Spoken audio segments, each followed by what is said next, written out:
Assalamualaikum warahmatullahi wabarakatuh. Waalaikumsalam warahmatullahi wabarakatuh.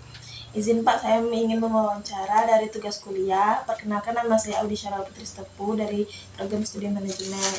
Saya ingin mewawancarai tentang paradigma Islam tentang ilmu. Apakah Bapak bersedia? Ya, insya Allah. Baik Pak, saya akan bertanya tentang apa yang dimaksud dengan paradigma Islam tentang ilmu.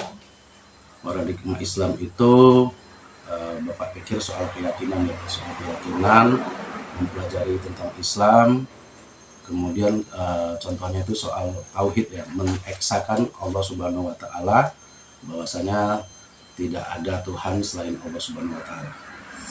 Baik Pak, untuk pertanyaan kedua, apa pesan utama yang ingin Bapak sampaikan kepada generasi muda Muslim tentang pentingnya menuntut ilmu?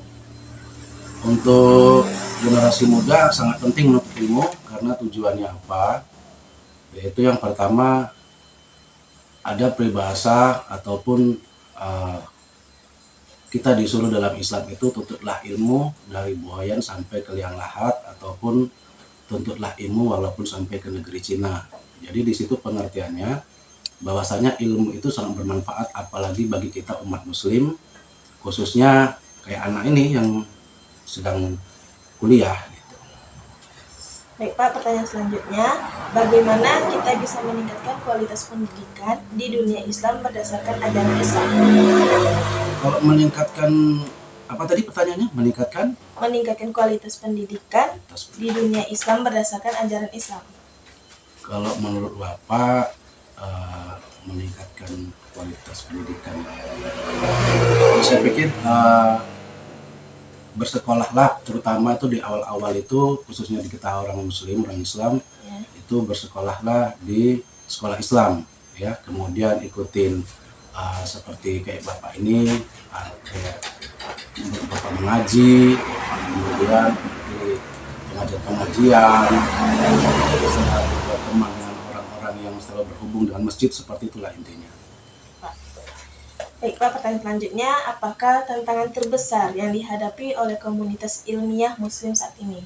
Kalau tantangan terbesarnya, Bapak pikir apalagi zaman sekarang ya, semua sudah gadget ya, apalagi dunia luar itu sudah memasukkan dalam artian ingin memberontak Islam sebenarnya sih soal gadget ini. Jadi memang kita itu apalagi kayak anak nih mahasiswi ya, itu memang harus benar-benar mengertilah apa sebenarnya tujuan utama, apalagi kuliahnya di mana?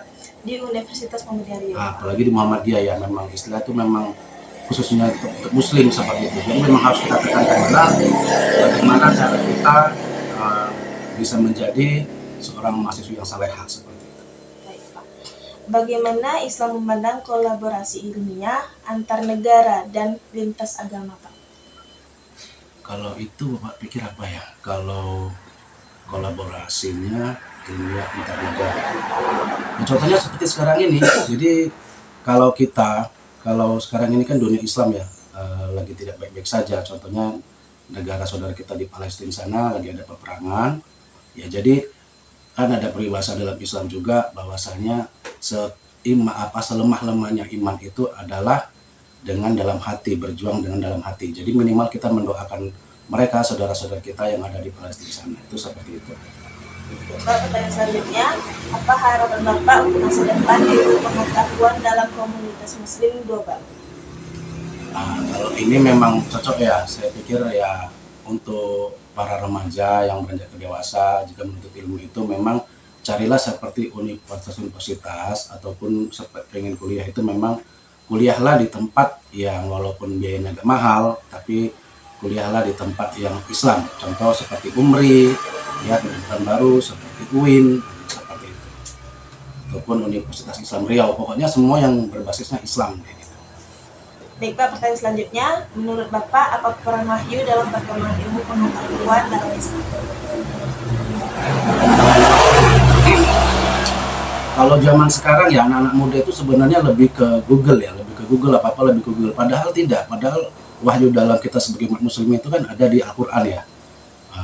Di situ kalau kita pelajari, kita hayati bersama, di situ ada semua itu, apa yang kita harapkan, apa yang kita tanyakan semua terjawab dalam Al-Quran, seperti itu. Baik Pak, bagaimana cara Islam mendorong umatnya untuk menuntut ilmu Pak? Ini yang menarik ini ya. Kalau untuk menuntut ilmu, jadi gini, contoh seperti anak ini sudah kuliah, otomatis sudah dari SD, mungkin pernah ke madrasah ya kemarin, mungkin di Alia. Nah, buatlah citra bahwasanya kita itu seorang mahasiswi, seorang wanita saleha, kemudian sehingga dari jati diri kita itu kita buat supaya adik-adik kita ini, generasi penerus di bawah kita itu memang tertarik akan belajar ke Islam. Kenapa gitu? Oh, kenapa kakak itu bisa seperti ini, bisa seperti itu, dan terkesan ketika anak ini kuliah di fakultas Islam seperti itu, uh, apa namanya itu, seperti kelakuan pribadi kita itu menunjukkan sikap yang sangat baik seperti itu. Baik Pak, pertanyaan terakhir, bisakah Bapak menjelaskan tentang fardu ain dan fardu kifayah? Kalau fardu ain itu sebenarnya fardu yang dibebankan untuk cerita pribadi ya. Contoh seperti sholat, puasa, membayar zakat, itu kan kalau kita tidak melaksanakan berarti kita mendapatkan dosa pribadi dari Allah, intinya seperti itu.